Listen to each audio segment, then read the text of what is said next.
AFC women's Asian কাপের র্যাঙ্কিংয়ে ৯৫ ধাপ এগিয়ে থাকা চায়নার বিপক্ষে চোখে চোখ রেখে লড়াই করে সবাইকে চমকে দেয় বাংলাদেশের মেয়েরা। চায়নার পর বাংলার বাঘিনীদের সামনে এবার নর্থ কোরিয়া চ্যালেঞ্জ।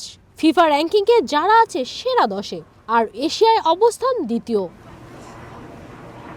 তবে প্রতিপক্ষ শক্তিশালী হলেও চ্যালেঞ্জ জানাতে বাংলাদেশও প্রস্তুত। আর সেই লক্ষ্যে ম্যাচের আগের দিন সিডনির জুবিলি স্টেডিয়ামে অনুশীলন করেছেন ফুটবলাররা। ওয়ার্ম আপ দিয়ে শুরু, এরপর রানিং, বল পাসিং এর পাশাপাশি চলে গোল প্র্যাকটিস।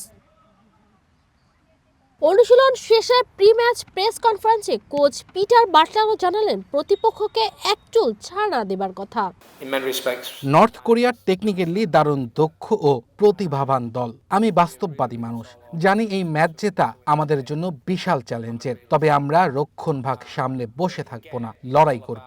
নিজেদের নিজস্বতা ধরে রেখে সমর্থকদের হৃদয় জয় করতে চাই। দলের অধিনায়ক আফিদা খন্দকারও শোনালেন আশার বাণী। নর্থ কোরিয়ার বিপক্ষে ভালো খেলার ব্যাপারে আত্মবিশ্বাসী তারা। কোচের প্ল্যানই হচ্ছে আমাদের প্ল্যান, কোচ যেভাবে বলবে আমরা সেভাবেই করব।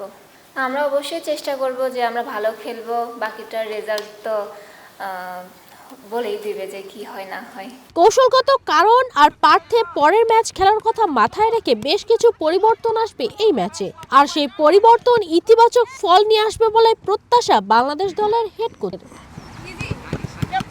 সিডনির ওয়েস্টার্নস স্টেডিয়ামে শুক্রবার বাংলাদেশ সময় সকাল ৮টায় নর্থ কোরিয়ার বিপক্ষে মাঠে নামতে যাচ্ছে বাংলার বাঘিনীরা। চায়না ম্যাচের মতো এই লড়াইও হবে চোখে চোখ রেখে।